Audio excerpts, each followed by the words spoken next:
बिहार की राजनीति हमेशा से एक रोलर कोस्टर राइड की तरह रही है। गठबंधन बनते हैं, टूटते हैं और फिर नई बिसात छिड़ जाती है दोस्तों। 2020 के विधानसभा चुनाव के बाद से यह राज्य सियासी उथल-पुथल का केंद्र बना हुआ है।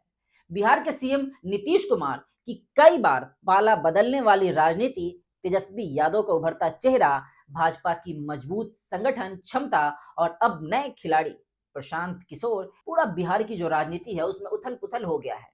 बिहार की सियासत एक रोमांचक थ्रिलर बन चुका है। आज जब चुनाव आयोग ने 6 और 11 नवंबर को 2 चरणों में मतदान और 11 नवंबर को नतीजा का घोषणा कर दी है, तो सवाल उठता है, पार्टियों का क्या चल रहा है और इस बार का चुनाव कैसा होगा?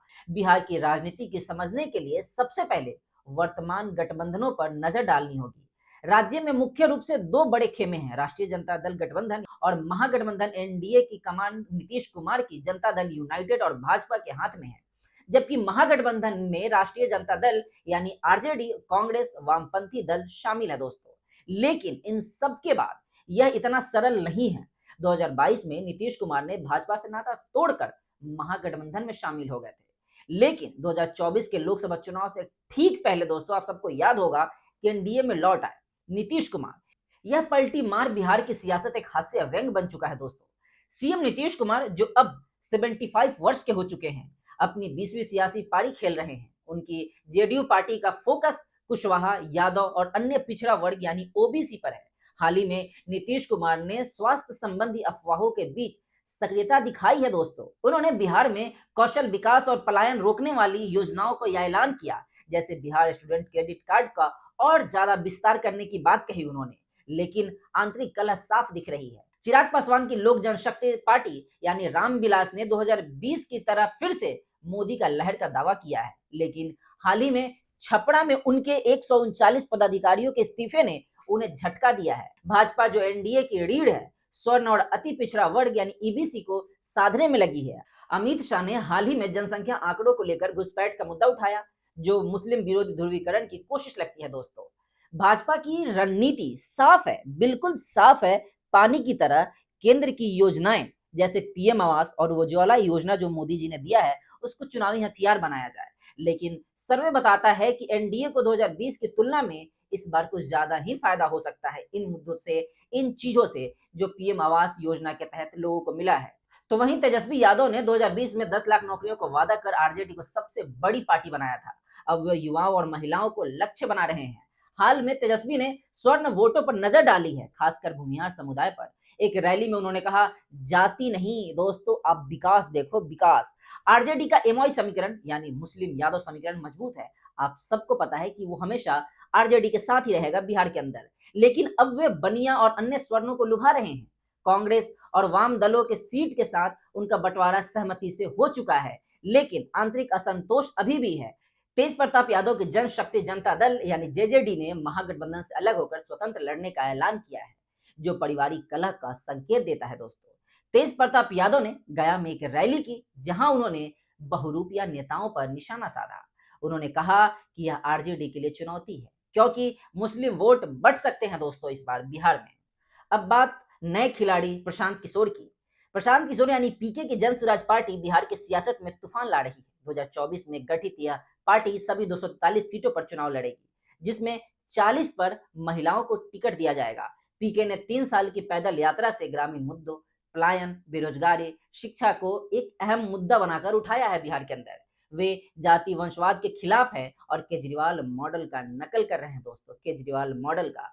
हाल ही में उन्होंने 51 उम्मीदवारों की पहली लिस्ट जारी की। सर्वे में उन्हें 23% लोग सीएम पद के लिए पसंद कर रहे हैं। लेकिन चुनौती बड़ी है, एनडीए और महागठबंधन के बीच वोट बंटवारे से फायदा हो सकता है या फिर वे किंग मेकर बन सकते हैं।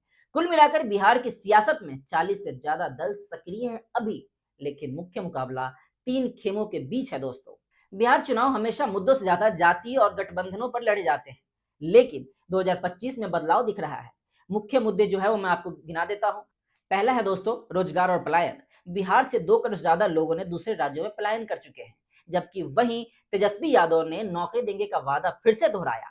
जबकि बिहार के सीएम नीतीश कुमार कुशल युवा योजना चला रहे हैं और वहीं प्रशांत किशोर ने पलायन को बिहार का कलंक कहा। अब बताते हैं दोस्तों दूसरा, दूसरा जो मुद्दा होगा दोस्तों वो ये कानून व्यवस्था, अपराध और भ्रष्टाचार पर बहस तेज है। वहीं विपक्ष का कहना है कि पप्पू यादव जैसे अपराधी नेताओं को संरक्षण का आरोप लग रहे हैं। वहीं महागठबंधन कहता है कि नीतीश कुमार की सरकार में अपराध चरम पर है। और अब जो तीसरा मुद्दा है दोस्तों वो जाति जनगणना और आरक्षण का। बिहार में जाति सर्वे पूरा हो चुका है लेकिन इसका राजनीतिकरण हो गया। आरजेडी इसे वोट बैंक के लिए इस्तेमाल कर रही है जबकि भाजपा घुसपैठ का मुद्दा उठाकर हिंदू ध्रुवीकरण कर रही है।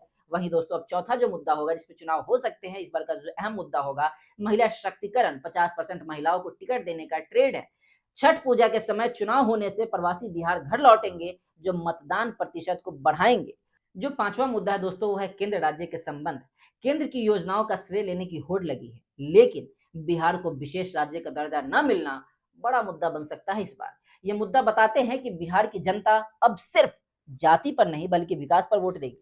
ये नए वोटर्स जो 18 से 25 आयु वर्ग के हैं उसमें महिलाएं निर्णायक भूमिका निभाएंगे दोस्तों इस बार के बिहार चुनाव में। इस बार का बिहार चुनाव 2 चरणों में होना है। पहला चरण 6 नवंबर जिसमें 121 सीटों पर, जबकि दूसरा 11 नवंबर जिसमें 122 सीटों पर चुनाव होंगे। कुल मिलाकर 243 सीटों पे बहुमत के लिए 122 चाहिए। 2020 में एनडीए को 125 सीटें मिली थी, भाजपा को 74, जेडीयू को 43, अन्य को 8, जबकि महागठबंधन को 110 यानी आरजेडी 75, कांग्रेस 19 और अवाम 16। बिहार 2025 चुनाव न सिर्फ राज्य बल्कि राष्ट्रीय राजनीति को प्रभावित करेगा। अगर महागठबंधन जीता तो विपक्ष मजबूत होगा। एनडीए की जीत से जो मोदी लहर है वो बरकरार रहेगा। पार्टियां ध्रुवीकरण से बचे मुद्दों पर चुनाव लड़े। बिहार की जनता जो गरीबी और पलायन से त्रस्त है दोस्तों अब बदलाव चाहती है। क्या यह चुनाव विकास की नई सुबह लाएगा या फिर पुरानी सियासी चालें चलेंगी? 14 नवंबर का इंतजार ही जवाब देगा।